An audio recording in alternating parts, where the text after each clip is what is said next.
Assalamualaikum teman-teman. Sebelum lanjut ke video pembahasan, jangan lupa untuk like, comment, and subscribe.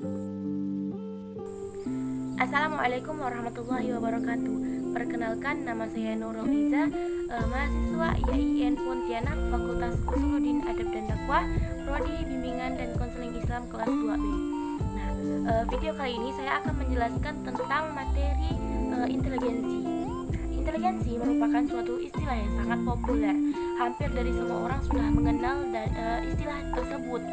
Seringkali kita dengar bahwa seseorang mengatakan si A tergolong pandai atau cerdas atau inteligen, dan si B tergolong kurang cerdas atau tidak inteligen. Nah, istilah inteligen sudah lama ada dan berkembang dalam masyarakat sejak zaman Circeo, yaitu kira-kira 2000 tahun yang lalu, dan merupakan salah satu aspek alamiah dari seseorang.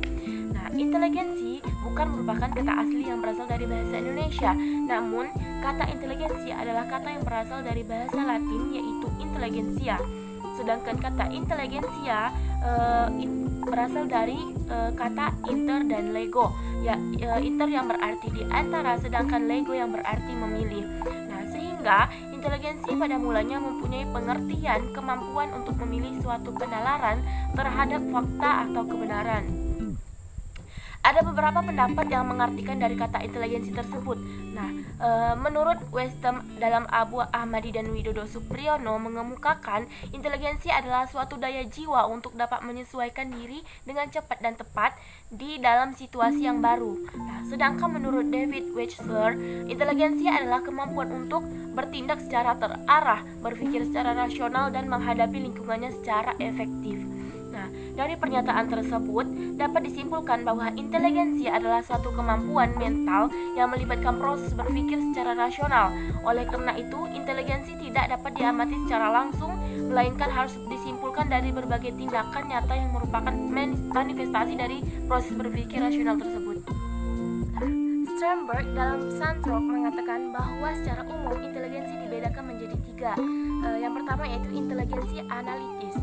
Inteligensi analitis merupakan kecerdasan yang lebih cenderung dalam proses penilaian objektif dalam suatu pembelajaran. Dalam setiap pelajaran selalu mendapatkan nilai yang bagus dalam setiap hasil ujian. Contohnya seorang siswa dalam ujiannya di setiap pelajarannya selalu mendapatkan nilai yang di atas rata-rata. Nah, yang kedua yaitu inteligensi kreatif. Nah, inteligensi kreatif merupakan kecerdasan yang lebih cenderung pada sifat-sifat yang unik, merancang hal-hal yang baru. Misalnya, seorang siswa diinstruksikan untuk menuliskan kata pohon oleh gurunya. Akan tetapi jawaban dari seorang siswa tersebut sangat kreatif dengan menggambarkan sebuah pohon tersebut. Nah, yang ketiga yaitu inteligensi praktis. Nah, inteligensi praktis merupakan kecerdasan yang berfokus pada kemampuan untuk menggunakan, menerapkan, mengimplementasikan, dan mempraktikkan. Contohnya, seorang individu mendapatkan skor rendah dalam tes IQ tradisional, akan tetapi dengan cepat memahami masalah dalam kehidupan nyata. Contohnya dalam pembelajaran praktikum di laboratorium, akan cepat memahami karena dibantu dengan berbagai peralatan dan media. Orang yang berjasa menemukan tes inteligensi pertama kali ialah seorang dokter bangsa Prancis, Alfred Binet, dan pembantunya Simon. Tesnya terkenal dengan nama tes Binet-Simon.